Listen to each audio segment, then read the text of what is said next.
tous, très heureux de vous retrouver pour votre super top 5 du jour. On s'approche de la finale avec cette 11e étape du GNT qui va se jouer ce mercredi 15 octobre sur l'hippodrome de First. Un groupe 3 pour trotteurs de 5 à 10 ans qui va se dérouler sur les 2850 mètres avec 3 poteaux de départ. Mais avant de rentrer dans le vif du sujet, les équipes de Génie et Génibet voulaient avoir une pensée pour Franck Leblanc qui nous a quittés dimanche à l'âge de 54 ans. Ce grand professionnel, notamment vainqueur du prix d'Amérique avec Happen Quick en 2015, était une figure emblématique des courses françaises. Il comptabilisait pas moins de 2700 succès. Nous adressons bien évidemment nos plus sincères condoléances à sa famille.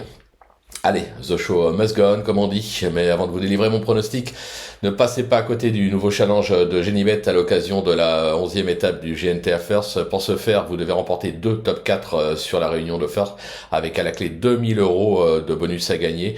N'oubliez pas également que le challenge, les 15 défis de l'arc, se poursuit jusqu'au dimanche 19 octobre prochain, avec plein de défis à relever et donc plein de bonus à gagner. Comme toujours, conditions et règlements sur le site de Génibet. N'hésitez pas également à vous abonner à notre chaîne en activant toutes les notifications. Pour cela, c'est simple, vous allez cliquer dans la cloche. Quant à Flo Gautreau, pour le retrouver, direction les réseaux sociaux. Allez, on parle de mon pronostic et surtout, restez bien avec moi jusqu'à la fin de l'émission pour connaître mes impasses. En tête, ce sera le numéro 10, Cindy de Gire, le 6, Harit Sassi, le numéro 13, Harmonie du Rabutin, le 9, Hadès de Liton, le 4, Japlou Turgot et le numéro 1, Jason Boy. On passe à l'analyse, c'est parti avec la pépite, le 10, Cindy de Gire, qui est le leader incontestable et incontesté de ce GNT, avec déjà des succès acquis à Amiens, Toulouse, Saint-Malo, Mellet du Maine. Se protéger de Marc Sassier est tout aussi à son affaire à gauche qu'à droite. Il n'a pas été des plus heureux dernièrement à Lisieux, ce qui explique sa 5e place. Il peut encore espérer marquer de gros points ce mercredi. Mon coup de cœur, le 6, Harit Sassi, qui s'est beaucoup produit avec réussite sur l'herbe ces derniers temps, mais excelle également sur le dur. Se protéger de Jules Le Roulet s'est produit à 2 reprises à faire pour un succès et une 2e place, bien engagé au premier poteau. Il aura ses preneurs. Le bruit d'écurie, le 13, Harmonie du Rabutin, qui n'est plus descendu des podiums depuis novembre 2024 avec 13 sorties pour 6 succès et 7 accessites. Cette protégée de Guillaume Richard Huguet évolue dans son jardin à Feur, une piste sur laquelle elle affiche 100% de réussite avec 3 victoires et 3 2e places. Franchement, au papier, elle ne doit pas descendre du podium.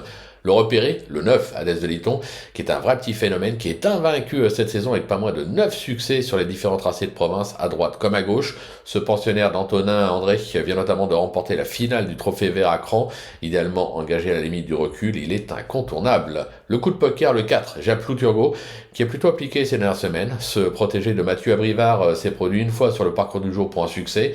Il est idéalement engagé au premier poteau, pieds nus. Il le joue activement pour le podium. Et enfin, ma petite trouvaille, ce sera l'As Jason Boy, qui est dans la forme de sa vie au regard de ses 5 dernières sorties avec 4 succès acquis à Cannes-sur-Mer, Marseille-Borelli et Divonne-les-Bains et une 2e place. Il s'est déjà placé sur les ponts de Feur, bien engagé au premier poteau lui aussi. Et de nouveau pieds nus, difficile de ne pas y croire. Du côté des impasses, ce sera le 2, Feu de Révolte, qui me semble un ton en dessous face à une telle opposition. J'écarte également le 16 Orchestro, qui va avoir fort à faire à 50 mètres, surtout en étant que plaqué des antérieurs. Voilà, tout est dit, ou presque. Maintenant, c'est à vous de jouer, sans oublier que sur Génibet, on peut jouer en fractionné. Alors bon jeu à tous, et rendez-vous demain pour un nouveau Super Top 5, direction Saint-Cloud.